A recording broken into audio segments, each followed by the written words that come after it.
Hi, everybody. Today's Saturday, April 25th, 2026, and our dear friend Mark Sleboda is here with us. Welcome back, Mark. Nima, thanks for having me. It's always an honor and a pleasure to be on Dialogue Works. Mark, let me start. Please hit like button helping us reaching more people, and please follow Mark on his Boosty account. And right below his name, you can see boosty.to/therealpolitic. And you go there, you can subscribe, and if you subscribe, it's better. And I think you're going to find a lot of information about not only the war in Ukraine, geopolitics in the war in the Middle East. And Mark is a very, very sharp writer, I would say. And Mark, let me start with this current situation. It's somehow, you look at what's going on, it's somehow ridiculous because we had the Iranian foreign minister going to Pakistan. He posted on his X account that it's a tour. I'm going to go to Islamabad, then Muscat in Oman, and later on to Moscow. Woo. And yeah, and he's gonna respond to the message they have received from Pakistan, from the United States through Pakistan. They wanted to respond to that. They've written a response, and but later on we've learned Donald Trump is sending Jared Kushner and Steve Witkoff to Islamabad. It's all, it came out of nowhere. It wasn't planned because Iran didn't plan to talk or to meet the American negotiator delegation in Pakistan, and it was all made up. They made up. They right now, just moments ago, they announced that it was canceled because because Iranian foreign minister right now is in Muscat in Oman. So if they go there, there is nobody to negotiate, to talk with them. And how did you find the situation right now with these sort of moves on the part of Donald Trump? I don't know if we can call them moves, but he's trying to negotiate on one hand. On the other hand, you see he has the blockade of the blockade. Your understanding of that?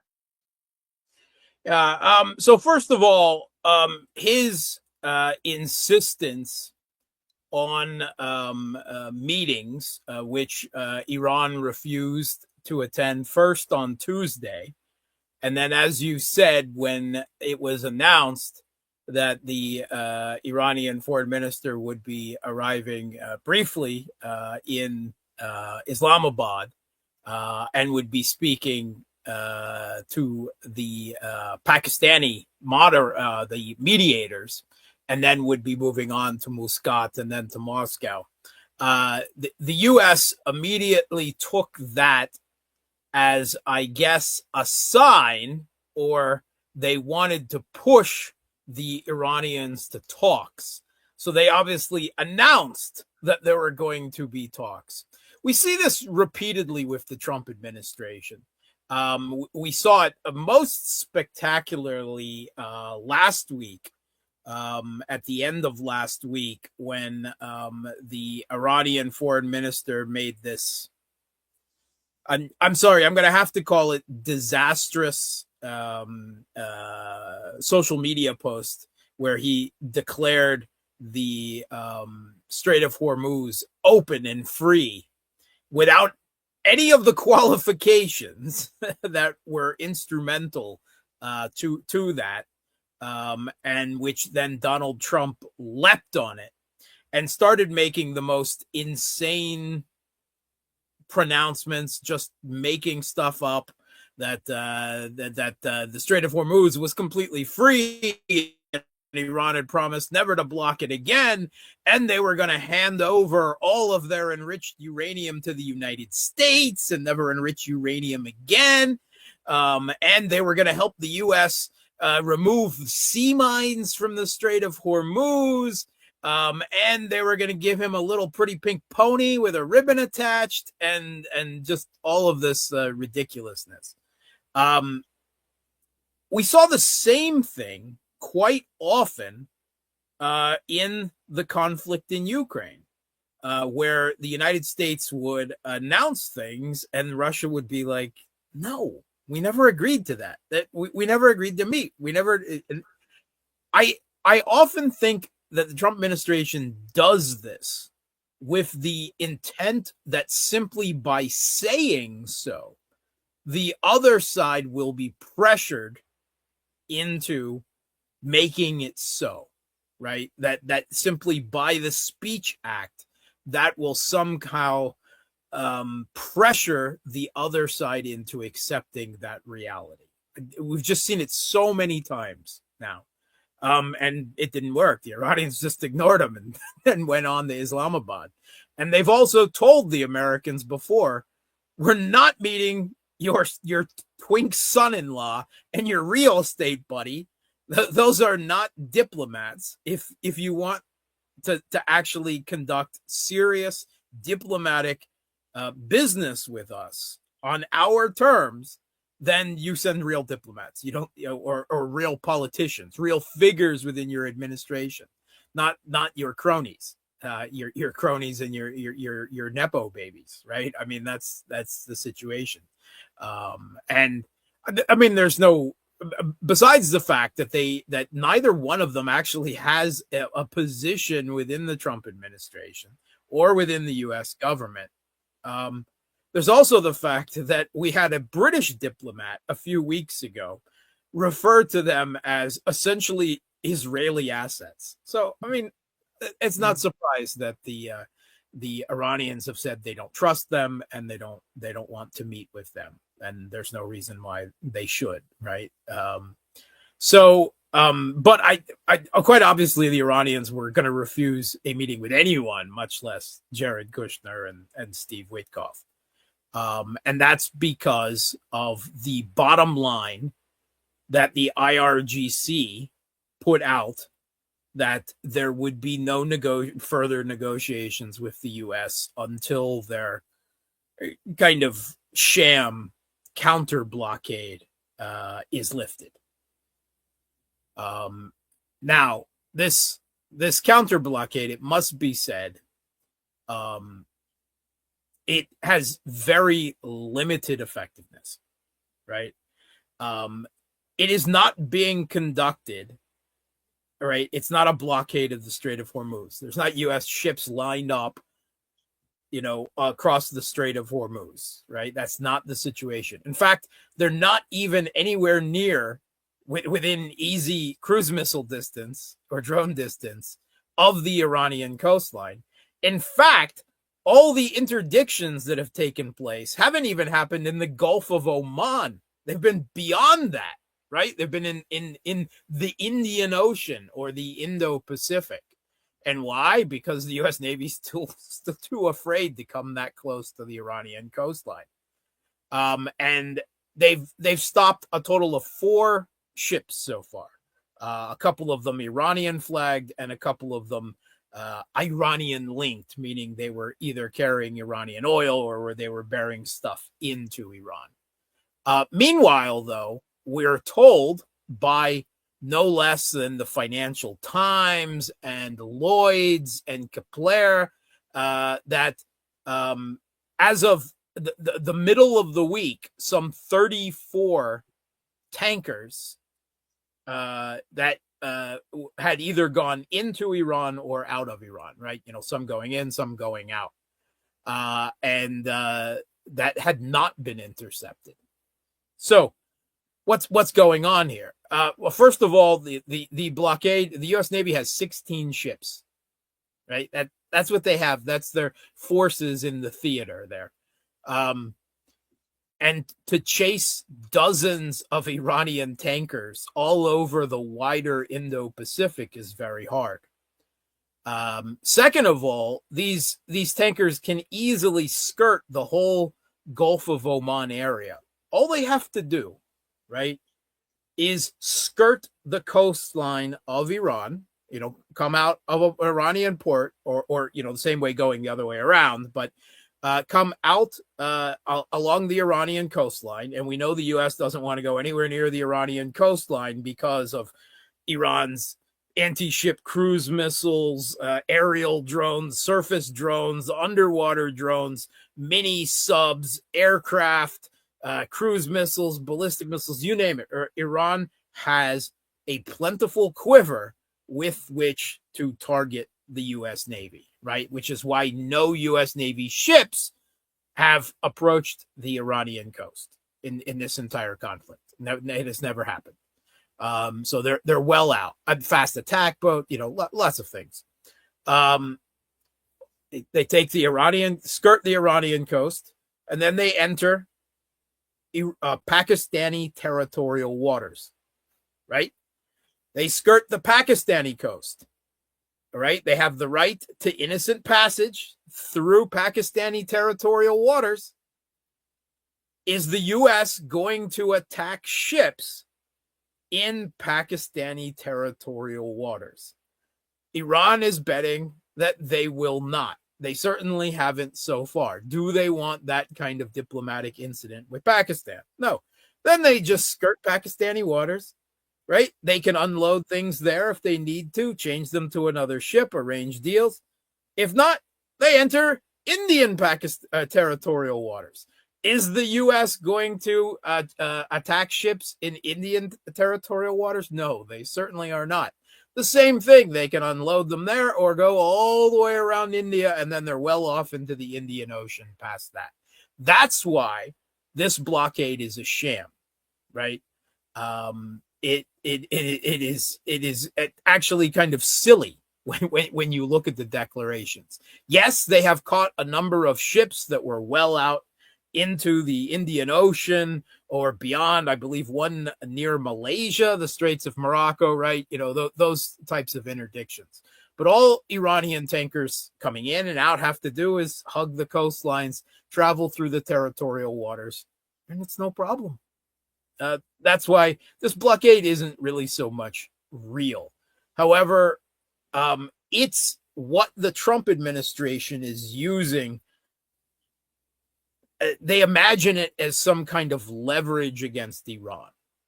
And more than that, Trump is portraying it as some type of victory, some type as overpower. And Iran is not willing to accept that posturing from the United States. They're not going to give the United States the PR necessity of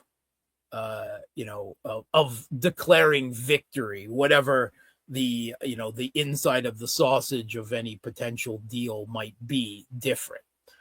The U.S. is so concerned with their image, the image of the hegemon, of the victorious power, and Trump more so because his own personal image is conflated, of course, at this point with the United States, and no one cares more about the narcissist in chief that is Trump. This is very similar to the situation in the Cuban Missile Crisis back in the 1960s, when Kennedy eventually reached a deal through back channels with Khrushchev, where the Soviet Union would remove nuclear missiles from Cuba, and in return, the U.S. would remove Pershing nuclear missiles from Turkey and Europe that it had placed there, which is what caused the Soviet Union to put missiles in Cuba in response.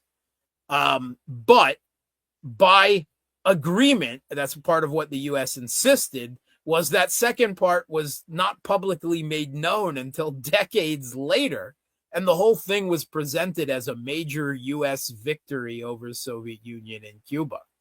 That is because the U.S. is so concerned with their image as the hegemon, because the whole hegemony is about power. And if the other countries don't fear you, don't believe in your strength, then there is no hegemony, because, it is the Game of Thrones maxim, right? Power resides where men believe it resides. So that's actually very important. The narrative matters, because the narrative ultimately is what is the foundation of U.S. hegemony in many respects. So Iran is not willing to give the U.S. the the public, the rhetorical victory on top of course, the fact that the U.S. has seized 4 Iranian ships, and Iran, tit for tat, has seized ships in the Strait of Hormuz that it at least can connect with the U.S. and or its allies in response. Now, there is a question that was raised in this whole incident with Irakchi's tweet, and there is talk in numerous Western newspapers about a divided Iranian leadership, at least on the issue of negotiations moving forward. And Trump leapt on this and used that as the excuse to unilaterally extend the ceasefire. Oh, the Iranians need some time to get their shit together and accept my ultimatum, so we'll give them a few more days.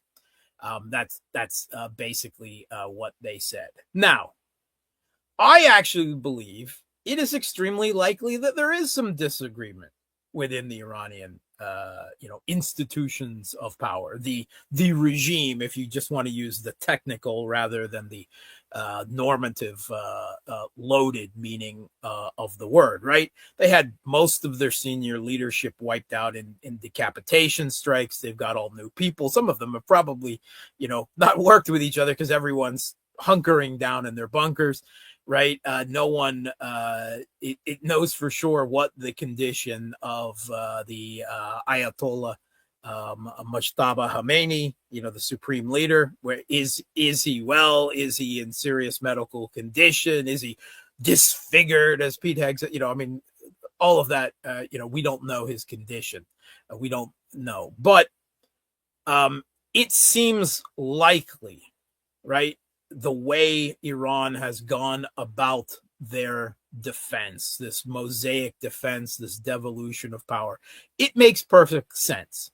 In a crisis situation where a lot of the political and clerical leadership is wiped out in decapitation strikes, it makes perfect sense that power be devolved to the IRGC in a crisis, security, at war situation. It does. It makes perfect sense. And I predicted in my own videos on my own channel before the U.S. attacked on what the attack might play out like. I said, well, if they conduct these decapitation strikes, the most likely scenario is not quote unquote regime change, but simply that the IRGC takes firmer control than there were before. And I think that's the situation. I think that there was some confusion, that people in the foreign ministry might have been, more willing to at least engage the Americans in diplomacy. That's their job, right? We seem to forget that in the U.S., where the U.S. State Department is just another Department of War, right? But that makes perfect sense. And I'm sure there are people of different opinions within the broader Iranian institutions of power within the government now, just like there are in the Trump administration or between Americans and Democrats in the Congress on foreign policy issues. But ultimately, right, the Tasnim, as the unofficial media outlet / propaganda outlet, depending on how you want to call it, of the IRGC, put it's semi-official. Semi-official. That's why I said official, unofficial. Yeah, they put Aragchi to task, and then quite obviously, the IRGC exerted authority, and their hard line, right, that their red line, that there would be no further negotiations until the U.S. gives up their sham blockade, has held. Right. And I think that's the correct decision. I don't think that you can make concessions to the United States. I think that just shows weakness, particularly with this administration. But even beyond that, we've seen that in multiple times with Russia.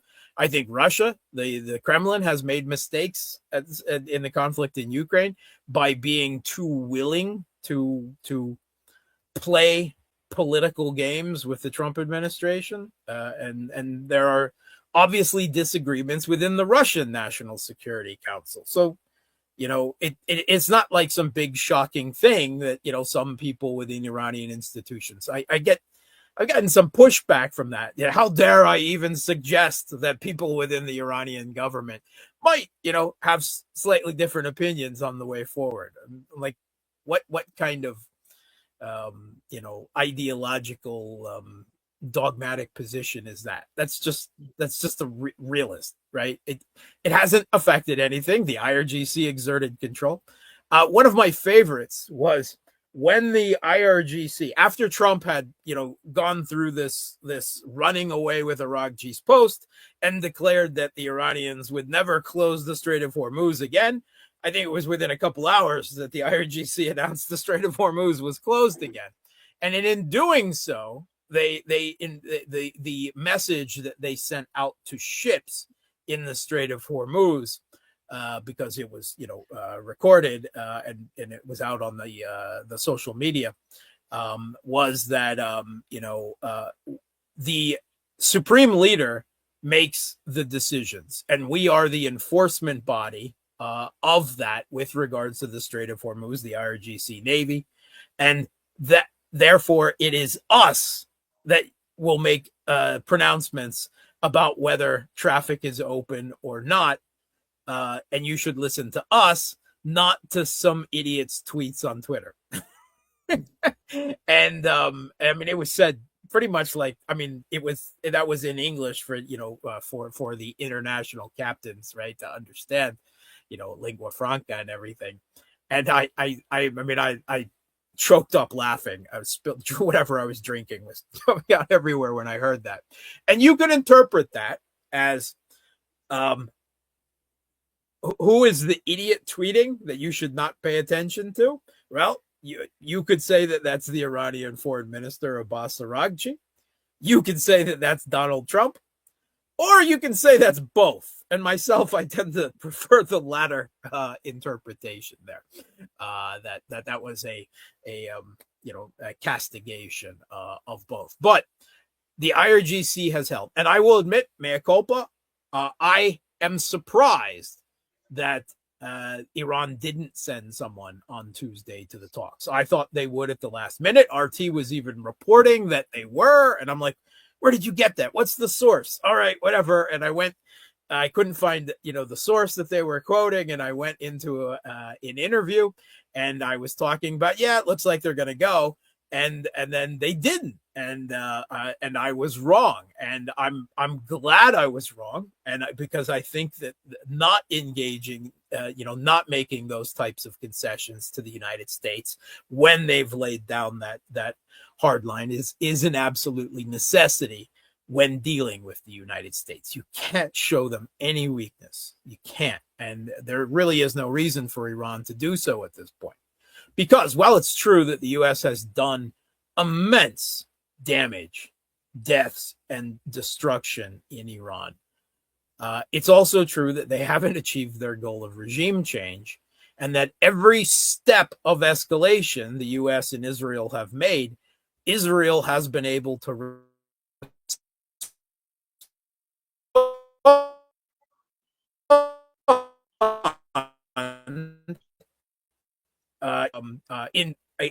against one of the U.S.'s Gulf state vassals / allies. I lost you, Mark. I lost you when you said Israel was able to. That I lost you. You came back right now. Yeah, Iran was able to respond either symmetrically or asymmetrically, right, to each escalation of the United States, and they've been able to do that. And when we look at the options moving forward, right, I tend to I will admit that I read everything that Trump says foreign policy wise with his social media, how he conducts social media via tweet. It's very, very unusual. It's, I do it, but I always keep in my back of my head that, but don't take it too seriously, right? Look at what the U.S. is actually doing, not what Trump is, blithering on about on Truth Social or whatever it is. And the U.S. is just making such military preparations between the movement of the third carrier group, doing the walk of shame around Africa. It's because they're so afraid of the Houthis. They didn't want to go through the Bab el-Mandab Straits. But now the George H.W. Bush is in theater and has been probably for about 12 hours now, maybe a little bit longer. The number of strike aircraft that they've moved in, the refueling aircraft in Israel and Saudi Arabia, I've seen them, lined up. The number of military transports from the U.S., Europe, and then on to the Middle East has just been nonstop. In fact, at the last count, I saw some 800 and some yesterday since the ceasefire began, right? Which is more than those transports in the run up to the initial attack on Iran back in February. So everything I see says the U.S. is gearing up for a resumption of strikes. And there is at least a strong possibility that all of this ceasefire and then extension of ceasefire, right, unilaterally, is just about playing for time while they get all of the assets that they want in location. But what are they going to do? Bomb some more? More decapitation strikes? I mean, it didn't work the first time. Why would they think it would work this time?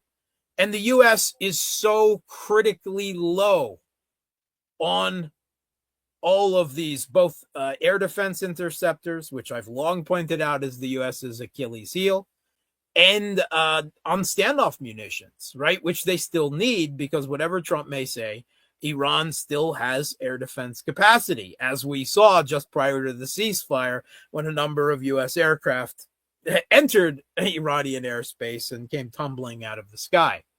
They're so shortage of Tomahawks and the JASSMs, the air-launched cruise missiles, that all, CNN, New York Times, Washington Post, Financial Times, they all had articles about it this week and all talking about that the inventory levels are so low at this point. And the production rate of new ones is so low that it will take 5-6 more years already to rebuild their stockpiles. And during that time, the levels now are so lowered that they would not be able to deal with geopolitical threats from major powers, meaning Russia and China. And they specifically drew out, if China really felt the desire, which they do not, but to militarily take Taiwan, they could do it now, and the U.S. couldn't do jack all about it because they don't have the firepower at this point. They simply lack the munitions. They've drained the cupboard between Ukraine and playing whack-a-mole against the Houthis and now against Iran, 2 years in a row now. They just don't have it anymore. They've drained the cupboard, and they weren't keeping enough stockpiles of these for whatever stupid we believe we can produce on demand nonsense of their modern boutique military industrial complex, which is not proven up to the task, right, of attrition war. Not attrition war supporting the Kiev regime against Russia, and not a long-range strike attrition war against Iran, which Iran was also prepared for. So, they can bomb again, but what is that going to do? And then Iran has made perfectly clear their escalatory steps for each act of escalation that the U.S. does from here out, right? If they bomb, they will do this. If they send ground troops, they will do this, right? And they've talked about having their allies, the Ansar Allah, the Houthis in Yemen, close the Bab el-Mandab Straits on the Red Sea, right? And if you think there's a global energy crisis and the global economy is screaming now, just wait. Because if that happens on top of this, and the Houthis have already shown that they have that capability, then we're in a whole new ball game, all going straight to global depression in a handbasket. They also threatened that they could sever internet cables at the bottom of the Strait of Hormuz and the Red Sea. And it's really, I mean, it's not just, the guys won't be able to stream their movies and games, right? The UAE is a global financial center, right? And, all the financial traffic that takes place between Saudi Arabia and all of this. So that would be a devastating blow, right, to the global economy if they did that. On top of that, they threatened to take out the Yanbu, the Saudi pipeline across the desert that exits onto the Red Sea. Not that will do them much good anyway if the Houthis do close the Bab el-Mandab Straits. And also a major port and refinery in the UAE. These are all their very well signaled steps up the escalatory ladder in response. And what it shows us is that the Iranians, once again, still have escalatory dominance over the United States in this situation. And that's got to be driving Trump.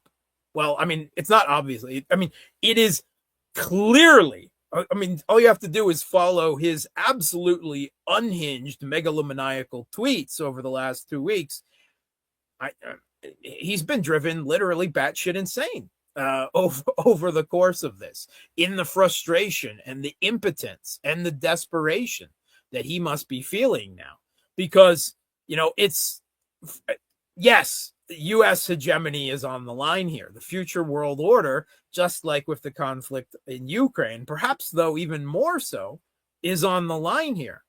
But more than that, far more important than that, is Donald Trump's reputation. At least that's more important to the narcissist in chief, right?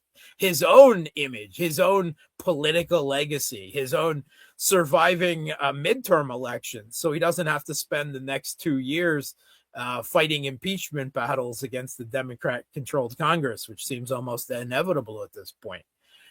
He is in a terrible situation. He has no good options, right? If he backs down and loses, then he loses politically. The U.S. loses hegemonically. And what is left other than that? Doubling down.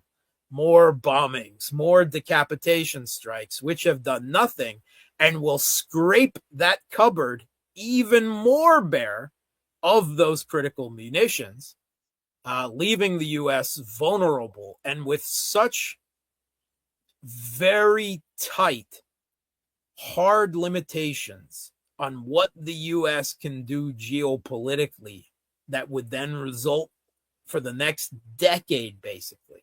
Russia and China have got to be like, this is the best, right? I mean, particularly for Russia, because, of course, with the oil and the LNG and the aluminum and the helium and the urea fertilizer and the agricultural goods, all the prices going up, all of these things that Russia, are major commodity exporters of. This is great for them. Russia and China both benefit from the U.S. wasting these munitions that cannot be used against them then, either, in directly or handed off to Ukraine or anything. The main concern of Russia and China was that the Iranian government would survive. And they have. And they do. It does not appear that regime change is a possibility in the near future, at least, right? No one can find a path to that. I couldn't find one to begin with, right? The classic South Park gnome underpants meme, right? Where the gnomes go, steal underpants, stage 1, steal underpants, stage 2, ? Stage 3, profit, right? Well, that's like, drop some bombs on Iran. Stage 2, ? regime change. I pointed that out before the whole thing. How were they going to get from A to C? And it has played out exactly that way. Now, there is a secondary concern that does come to bear now, particularly for China, is that I think both China and Russia do want to avoid a global depression at this point, because while Russia has, is benefiting in the short term from all of this, right? If we then enter global depression territory, eventually that will haunt them as well, right? Demand for everything will go down. Mark, your camera is somehow out of focus.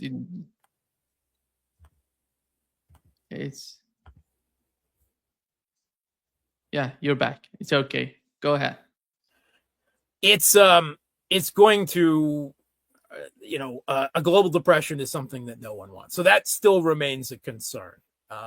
But there's at least a little bit of room yet before we hit that territory. But a lot depends on what the U.S. does now, and they've got no good options. Whatever, if they capitulate, it's bad. Surrender to Iranian demands. It's hard to see how they even could, right? How can they remove sanctions from Iran? They can't. That would require going through Congress, and Congress would never accept that, right? Even if the Trump administration would. So that's an impossibility. The same thing with restoring frozen funds, Iranian frozen funds. Those are two impossibilities.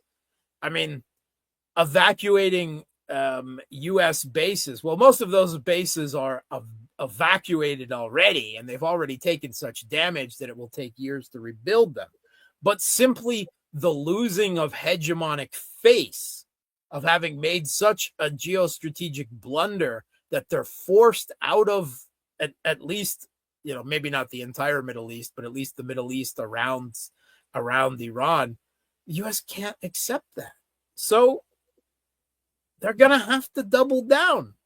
And if that means dropping bombs and some type of suicide squad amphibious landing of Harg or Kashem Island or the Strait of Hormuz coast, I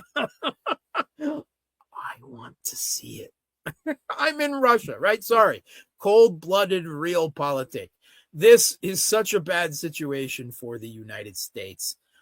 I want Iran to give them the bloody nose that they so desperately need, the reality shock that they need, because, well, Russia can't do that because there's a spiral that leads down to nuclear war that, I'm sure is in all of our, and the Kremlin leadership is, cautious, right? We've all come to understand that. But Iran is in a different situation. This is a direct war against the United States, and this is an existential war for them. So there's no kids' gloves, right? Everything is on the table. And that, of course, also has dangers. I think last week was perhaps one of the most important articles that's come out of the mainstream media. Was an article in the Washington Post with insider views of what's going on, around Trump's inner circle, Trump and his inner circle. It was an article about Trump's fears in the Washington Post. And hidden in that article was a mention that the U.S. military brass, the Pentagon, when they were conducting their quote unquote search and rescue for the weapons systems officer of the F-15, which was totally not a failed attempted raid on Iran's nuclear enrichment facilities. Totally not that. But anyway, that when that was happening, the Pentagon brass, the chairman of the Joint Chiefs, told Trump, stay out of the Situation Room. Why? Because he is too mentally and emotionally unhinged and would order something that would be bad. He would interfere with the military. Think about that. The Pentagon just told the President of the United States that he is too mentally deranged to play the role of commander-in-chief in that situation. We're also being told stories, and I consider these reports unconfirmed because I haven't seen anything confirm them, that at one point in the last few weeks, that Trump, in an argument with the chairman of the Joint Chiefs, Dan Kane, that he asked to use nuclear weapons. And Dan Kane evidently refused to provide Trump with the access necessary for that. Now, that is going around. There are people inside Washington that are tossing that report around, that you might consider have that kind of knowledge. I don't know if that's confirmed or not, but it all fits a pattern of behavior that we can all see play out on Trump's social media posts and his commentary to the media every single day. The man is unhinged. He is not mentally well. He is a narcissist and a megalomaniac to the point of, not to the point of character flaws, to the point of mental problems. I believe this. This is not me being, hyperbolic or rhetorical. This is what I literally believe. Lots of people have seen it. Lots of people are commenting on it, and it puts all of us in a very dangerous situation where the leader of what is still, in at least some ways, the most powerful country in the world is led by a madman. We're not talking madman theory here. Trump is not playing a madman. Trump is a madman. And that's a dangerous situation, because if the U.S. has no good options and they can't capitulate, then what is he going to do? I don't know. And that scares me. That scares me. I think we should all be scared, because a desperate, fading hegemon that Russia, China, and Iran have got to simultaneously, contain and manage the decline of this hegemon. That's a tall order. That's a very precarious and dangerous situation that we find ourselves in right now. And U.S. power is coming out of this. There could be a precipitous drop in the U.S. global power and standing, militarily, economically, and otherwise at the other end of this. We've already had major Western publications, right? New York Times, talk that the biggest outcome of this U.S.-Israeli illegal, unprovoked war of aggression on Iran has been the emergence of Iran as a fourth, if distant, great power in the current global order. Wow. I didn't see that one coming out of this, but there's a real good argument to be made there with their potential for control and leverage over both the Strait of Hormuz and the Bab el-Mandab straits as well as simply the public perception and the bragging rights that comes with, yeah, we went toe-to-toe with the U.S. and survived their best regime change efforts. The hegemon broke themselves on us. Not through a proxy, like Russia is in Ukraine, but directly. That's global order changing stuff. Mark, yesterday Donald Trump was asked, or the day before, he was asked if he's going to use nuclear bombs against Iran. He said, "Why are you asking this? I'm winning with conventional weapons. Why do I need to do that?"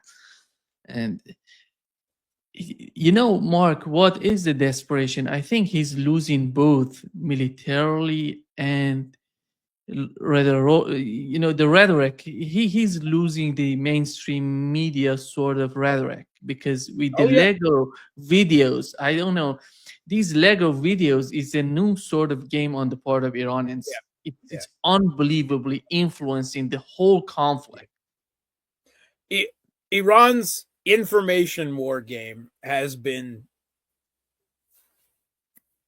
chef's kiss, right? I mean, it has been great. I mean, not just the Lego Wars videos, and I've seen probably not all of them because there've been so many, and I've heard it's a group of young Iranians, like in their Yeah, Gen Z. late It's Gen teens, Z. 20s. Yeah. The I mean, Gen Z that Donald Trump wanted to liberate them.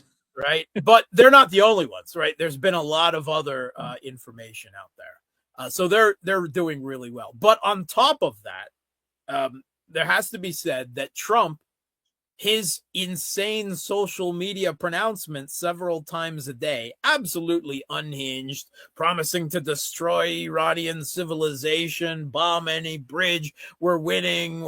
We've wiped out their air force. We've wiped out their navy. We've wiped out this 7 times over, even as Iran is seizing ships in the Strait of Hormuz and their jets are escorting the Pakistani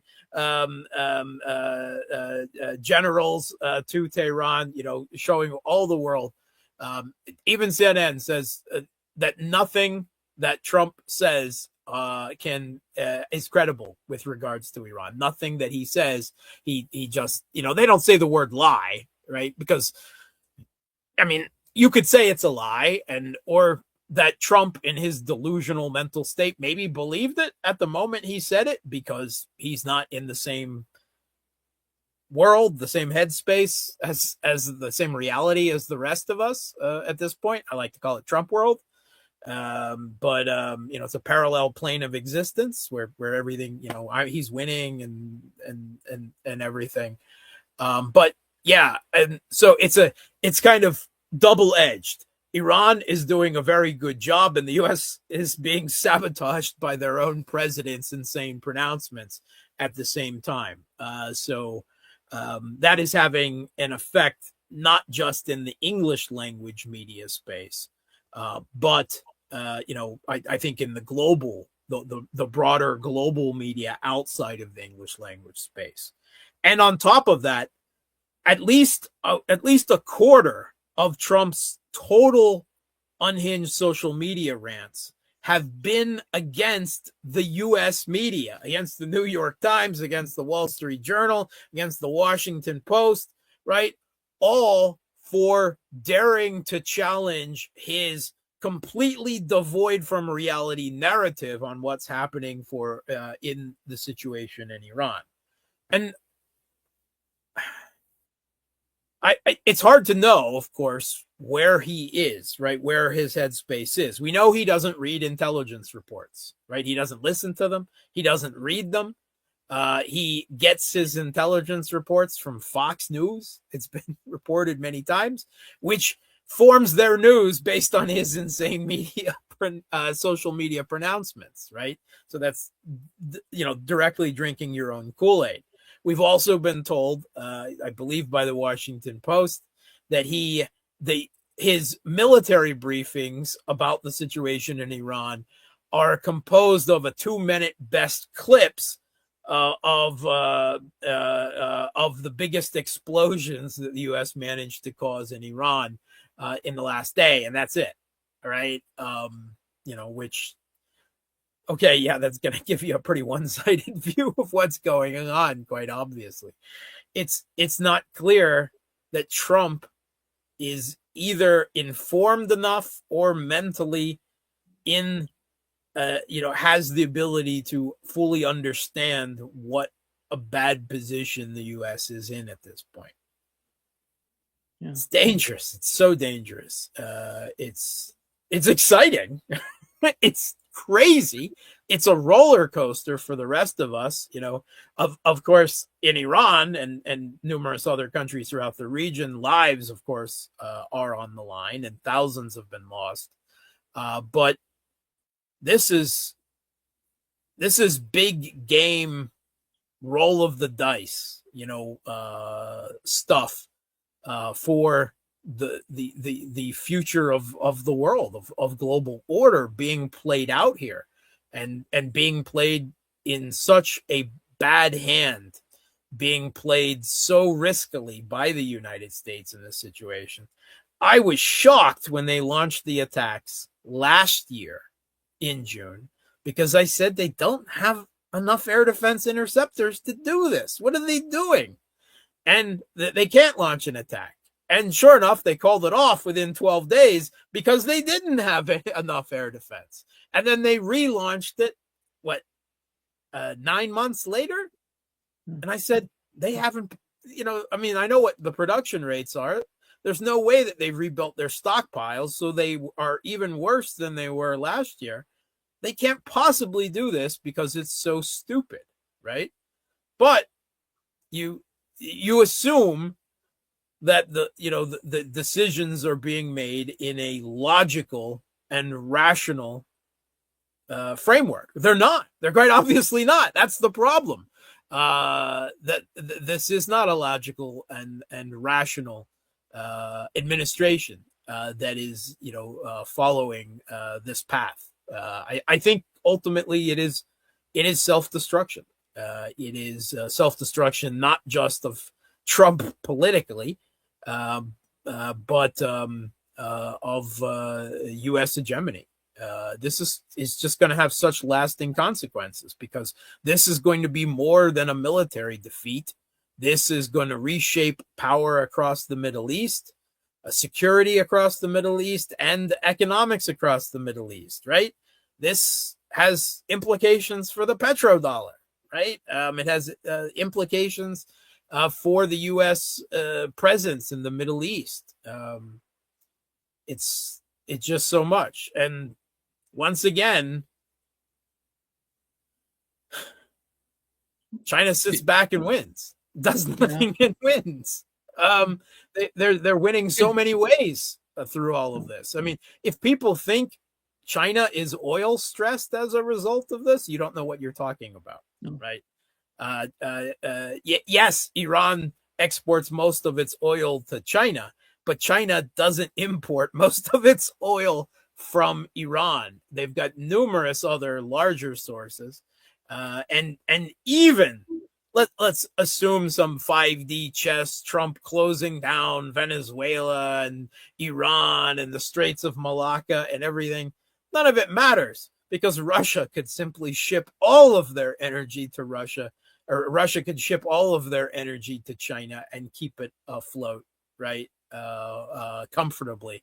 And that's it. Russia has China's back. China has Russia's back, right? Neither is going to let the other fall, right? Doesn't mean that troops are going to be fighting, side by side in Ukraine or Taiwan. They don't have to, right? That's not necessary. China is just going to come out of this the unquestioned global, superpower, I guess, or first great power, first among equals, as a default of the U.S., blowing their own situation in this regard, right? This is all self-inflicted geopolitical damage by this incredible geostrategic blunder. And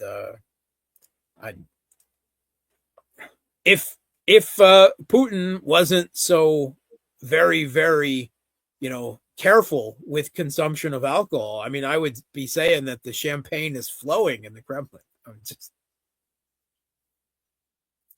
It's almost too good to believe. Yeah.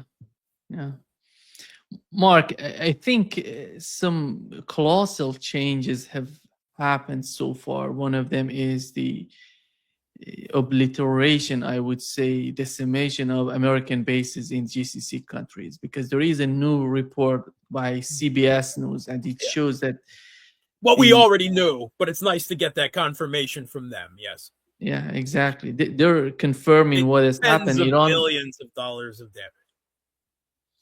And it says Iran didn't not only use missiles and drones, they have used F-5 fighter jets together with, for before they reported the Iranian used Su-24S, and right now they're using. They said that Iran, it's confirmed by this report that Iran used F-5 fighter jets.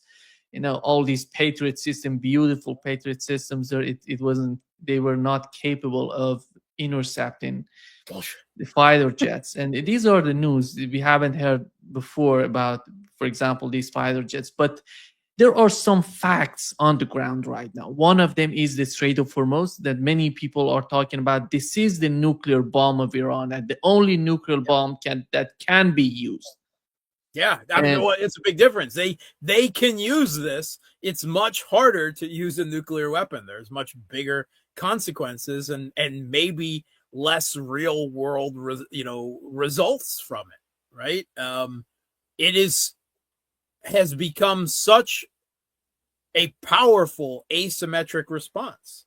I mean, people are going to be studying this in international relations and strategic studies for decades. What has happened here, and I mean, everyone knew that Iran was going to do this if they were pressed hard enough. Everyone knew this, right?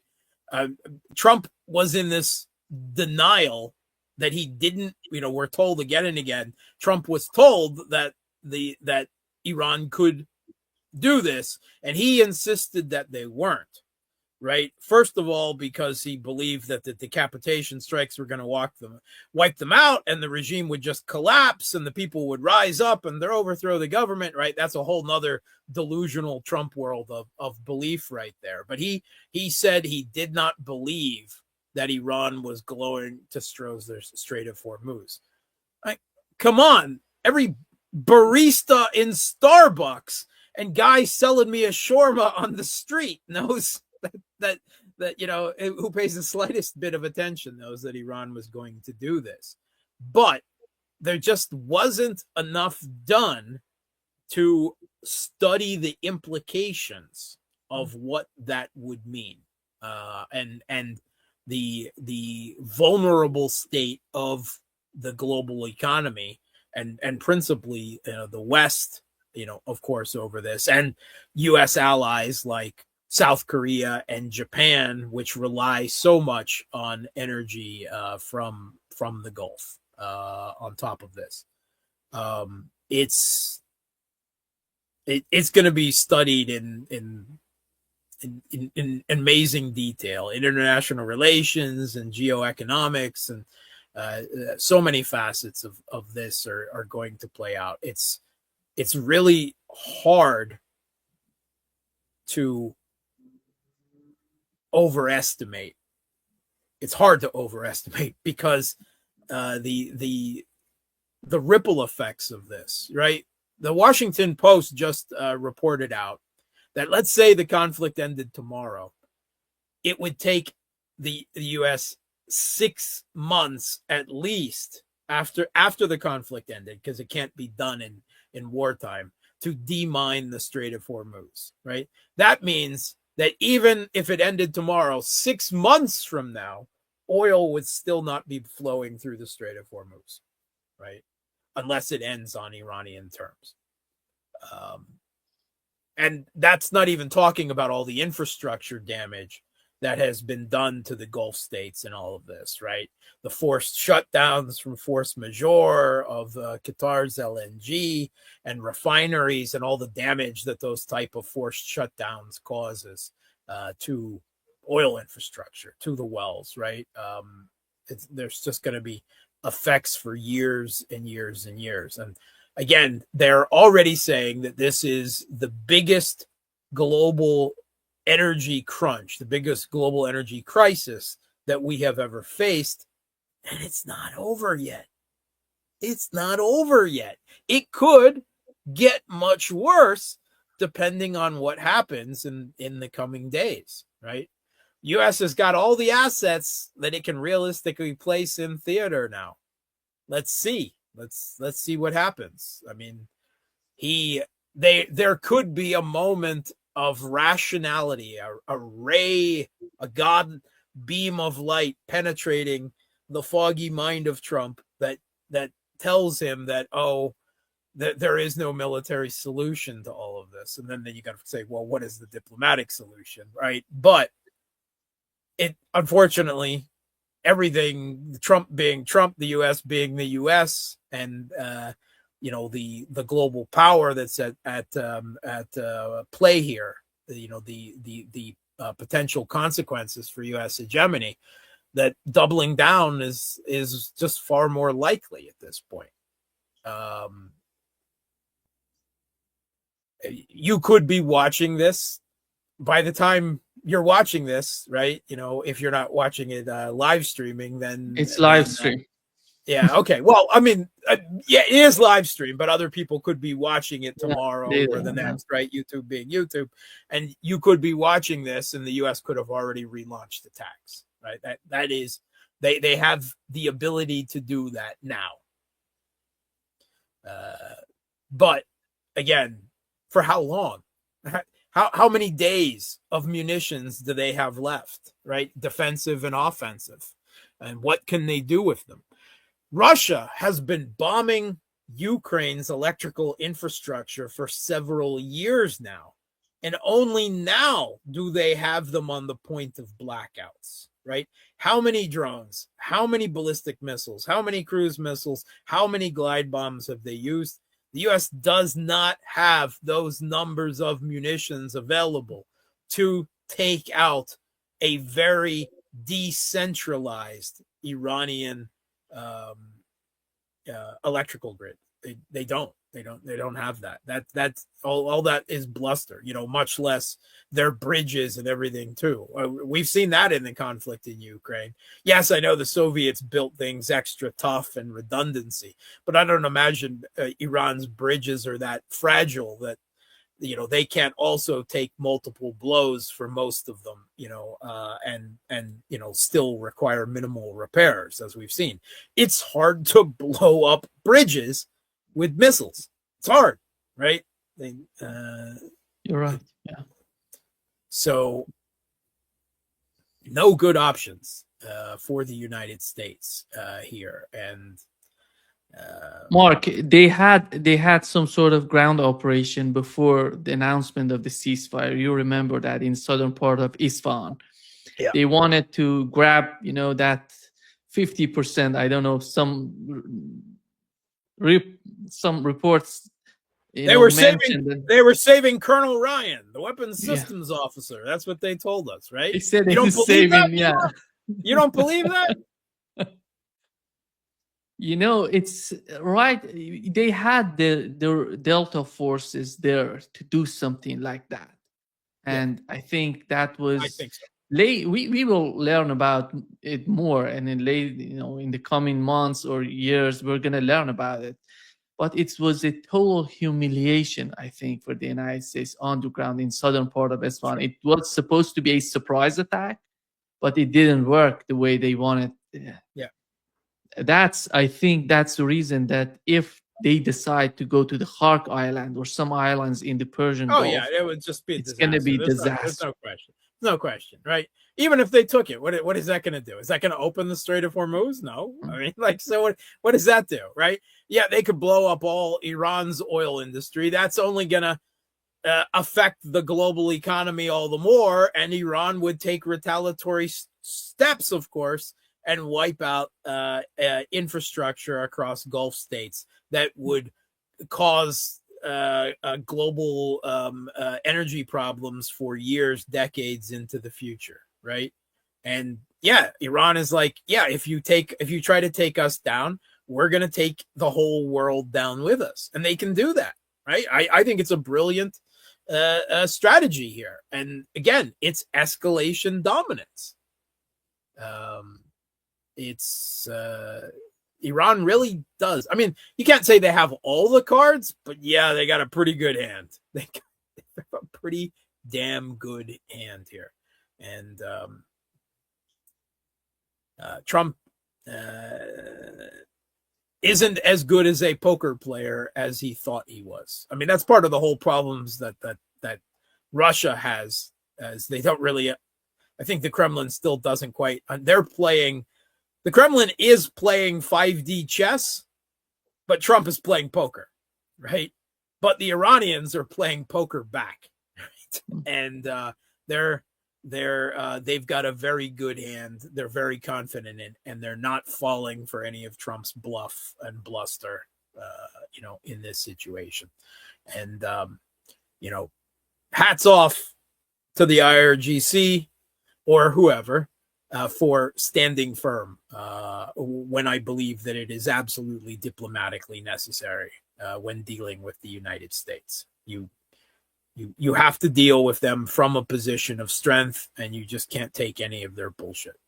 You can't in this situation, and there's no reason Iran should. They were attacked, unprovoked, illegal, right? Act of hatred and aggression, right?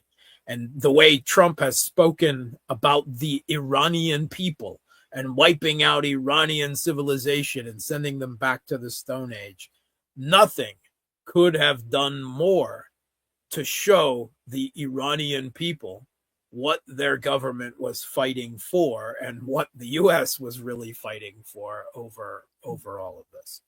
So that has helped rally Iranian people in support of their, not just their state, but their nation in a way that is, again, it is a thing that the Trump administration, through the president's own insane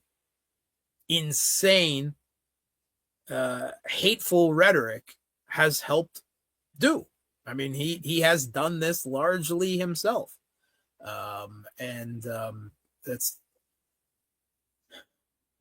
It's I mean, there have been a lot of bad U.S. presidents in history, right?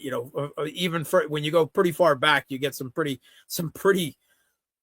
corrupt, lousy, terrible presidents in American history.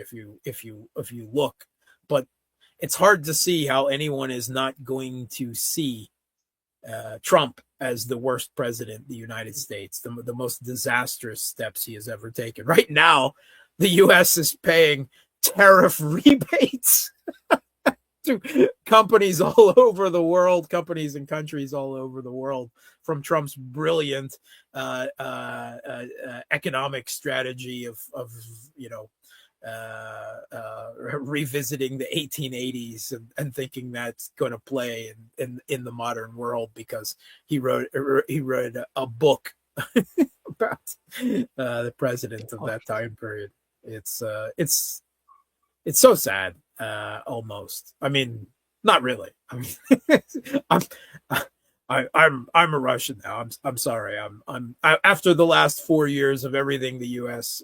5 years of everything the U.S. has done about Russia. It is in a way, Russia has borne the heavy burden of confrontation with the United States over the last 5 years, even if it was done through a proxy, right? A fig leaf of a proxy. Now, Iran assumed that burden, and a heavier burden because it was direct on them in a very short period of time. But they flow into each other, right? All wars are one war now. Yeah. Part of the reason why the U.S. has such a shortage of munitions to deal with Iran is because they wasted so many of them, at least of the air defense interceptors and systems, giving them to the Kiev regime in Ukraine. So that has helped. The same thing with all the games of whack-a-mole that both the Blinken and Sullivan administration and the Trump administration have played against the Houthis in Yemen, right? I mean, for science fiction fans out there, they are the Fremen of our times, right? If for the lovers of Frank Herbert's Dune out there, the U.S. has wasted so many munitions ineffectively trying to beat them down repeatedly. It all rolls together into these hard power costs for the United States And, ultimately, all of these conflicts are part of what in the future we will identify as World War III, a spread out around the world in multiple conflicts, in multiple spheres of activity, not just straight up military, but all wars are one war. And everything has led up to helping Iran weather this situation. If the U.S. hadn't wasted so many military assets on the Kiev regime in Ukraine, Iran would be having a much harder time because the U.S. would be much more comfortable in levels of the military assets they have available.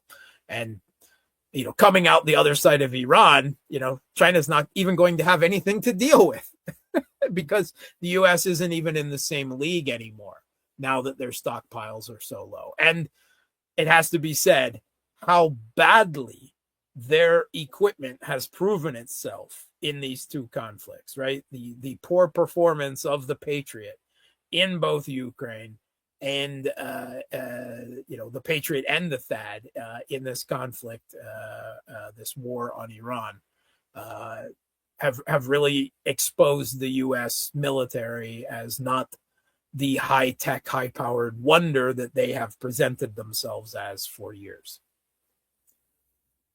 Yeah.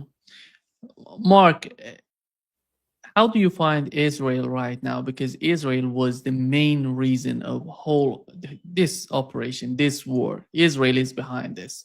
We have to accept it. We after all, Donald Trump himself decided to go to this war, but who was behind it was Benjamin Netanyahu and the government in Israel. Sure, What tail was wagging the dog, dog wagging the tail. Yeah, I mean, they feed each other. They feed each other in this, and both Netanyahu and Trump are monsters in their own way, right?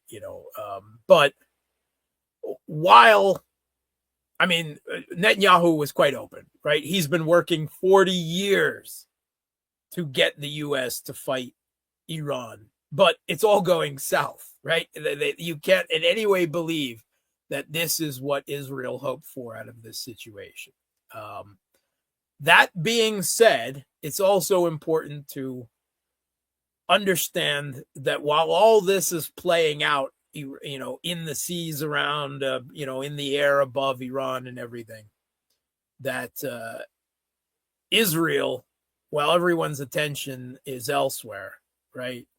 Gaza is gone. Gaza is destroyed. Its people are displaced. The settlement activity, the topic of annexing the West Bank has reached a fever pitch in Israel. And Israel is now occupying most of southern Lebanon at this point. And they are conducting a literal ethnic cleansing campaign of the Shia population of southern Lebanon. And Bint Jabil right now, right? An important center of Hezbollah resistance looks like Gaza, meaning it's a wasteland of rubble and ruin right now. Israel is literally destroying towns, villages in southern Lebanon. They're razing them to the ground, and no one is talking about it. This is happening right now. So they're not stopping while all of this is playing out in Iran. Obviously, this is going to put them in a bad situation vis-a-vis Iran and power in the region in the future. But it's important to also recognize that Israel is at the same time taking advantage of all of this and creating new realities on the ground in Gaza and Lebanon and Syria and elsewhere. So don't underestimate Iran. Israel. Don't underestimate Israel coming out of this. Maybe they're not going to get everything they wanted out of this situation, but they're already doing a lot. Even if they are forced to withdraw at some point from southern Lebanon, the damage that they have done there, just giving there's nothing for people to return to, because their homes, their towns, they don't exist anymore. It's a tragedy. You know,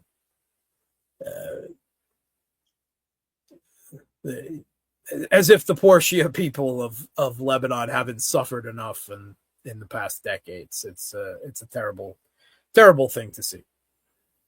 Yeah. I think Israel is, on the other hand, Israel is naked right now with the air defense system and all of that. And for the United States leaving the region and letting Israel in the current shape and situation, because Iran said so far what we've learned from the Iranians in the case of Lebanon is always on the table. Any sort of deal, Lebanon going to be part of deal. They're not going to be. That's, I think, the reason that we have some sort of confidence with what's going on in the southern part of Lebanon. Iran is not going to leave Lebanon. Yeah. I also don't believe the U.S. is going to leave Israel either. No. I just don't think that is politically possible in the United States, right? That's not something that is limited to the Trump administration. It is one of the reasons why the Democrats haven't, done anything politically against Trump, because ultimately it's Israel on one hand and Iran on the others. And the U.S. political elite, whatever side of the aisle they are on, they either love or are beholden, to IPAC, in the, politically, and there is no political faction in the United States that doesn't hate Iran, right? Not any with power, anyway. So, in the aftermath of this, maybe the Democrats will try to take Trump personally to task over this, but they will not do the same against Israel. And they will not withdraw military aid. In fact, they may be putting, now that there's been the destruction of so many radar installations and bases in Gulf states, there's now talk about erecting them all in Israel, right? Instead. So don't believe that the U.S. is going to leave the Middle East entirely. They're certainly not going to leave Israel. It's just not politically possible in the United States. Yeah. Unfortunately. Yeah. Thank you so much, Mark, for being with us today. Great pleasure, as always. Thanks for having me. It's hard to remember a conversation where I have been this ebullient, this optimistic about any situation. I mean, yes, there's still a lot of horrible things that could happen here, and there's a lot of danger for the Iranian people, but in big picture, real geopolitical terms, it's Zonswag. The U.S. has put itself in such a bad situation here. It's hard to believe that they have made such a terrible geostrategic blunder in all of this. And hats off to Iran for being the one to drive that lance home into the hegemonic dragon. Yeah. Thank you.